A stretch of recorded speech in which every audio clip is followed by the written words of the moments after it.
Everyone knows that the Halo series is one of the most popular series on the Xbox 360, and in case you're one of the few people who doesn't already know, Halo 3 ODST, the newest game in the Halo series, came out recently. But is it worth getting? To find out, watch this review. So check your mouths, find your chairs, and get set for a combat drop. The hell am I supposed to do with this inside a Covenant ship?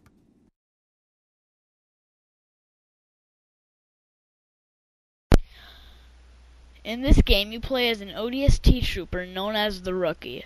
The story starts out with you and the rest of your squad, Buck, Dutch, Mickey, and Romeo, getting ready to drop into New Mombasa to assault the Prophet of Regret's ship. While they're dropping down, the Prophet of Regret jumps into slipspace, which sends you and the rest of the ODST dropping down into New Mombasa, flying off course. You hit the side of a building, which knocks you unconscious for 6 hours. You wake up to find yourself separated from the rest of your squad. You then have to find clues around the large city of New Mombasa in order to find out what happened to each member of your squad. We're way off course. We're heading exactly where I need to go. But we're gonna miss the carrier. Radiation! Covenant just set off a nuke? No. The carrier's going to jump. It's a slipspace rupture. You need this. EMP! Losing power! Stabilize! They blocked their chutes! We're going in hard!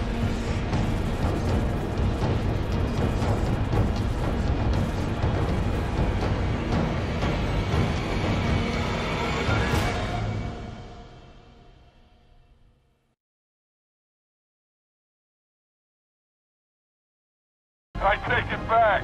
Navy got its butt kicked. Hey, Romeo. Remember when I told you to shut your mouth? Yeah? Consider that a standing order. In my opinion, the graphics are the worst part of this game. The environments are very nice, but I think everything else could be better. I'm not saying that they're bad, but they're just not great. There's also something called visor mode that allows you to see in the dark and puts a red outline against enemies. Unlike Detective Vision and Batman Arkham Asylum, turning visor mode on doesn't make the environments look worse. Sometimes it actually makes them look nicer. In general, the graphics in this game are mostly good, but they could have been much better.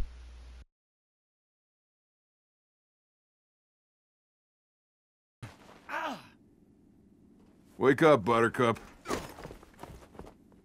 Relax, rookie. He don't mean nothing. Besides, now's one of those times. Pays to be the strong, silent type.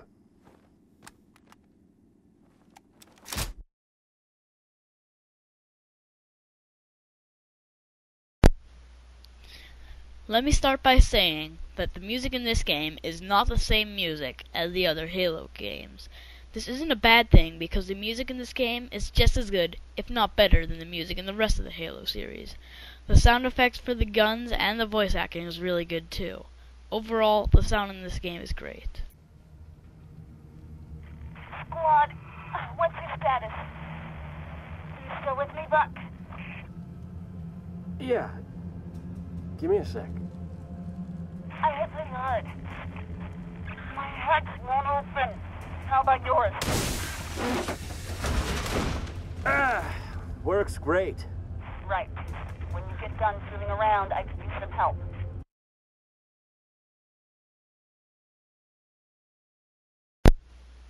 Alright, let me start by saying that there are only two things to do in the game: campaign and firefight.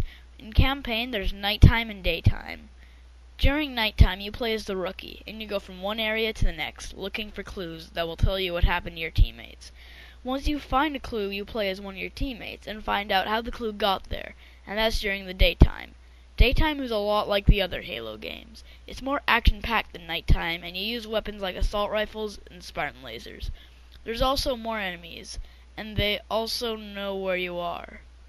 During the nighttime, it's better to be stealthier because the aliens don't know that you're there until they see or hear you. There's also less enemies, but it's still best to be stealthy because you're armed with weapons like the silenced SMG and silenced pistol. They're both very good weapons, but ammo for them is very scarce. Basically, campaign is fun, but I have one complaint. It's very, very short. You can beat it in 6 to 8 hours. You might think that makes it better to rent this game instead of buy it. That's where Firefight comes in. In Firefight, you fight wave after wave of aliens alone, or with up to 3 friends.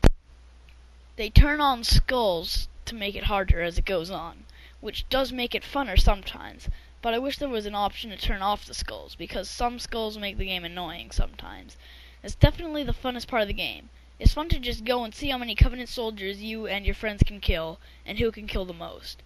In general, if you like Halo, then this will be extremely fun, and if you think it's okay like me, then this should still be pretty fun. Scatter!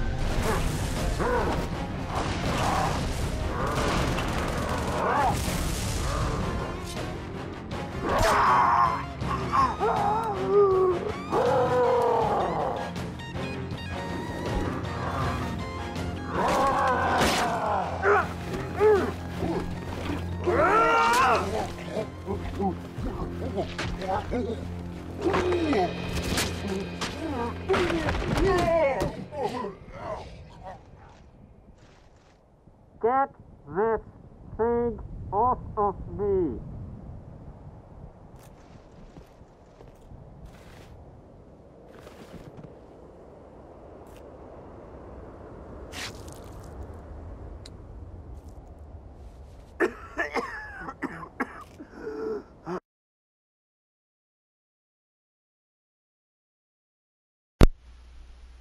If you're a Halo fan, you will love this game, and you'll probably want to buy it.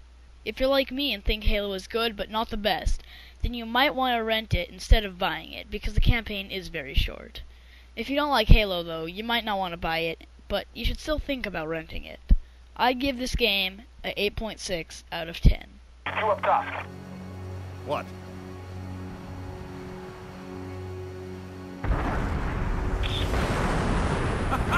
This day ain't turning out so bad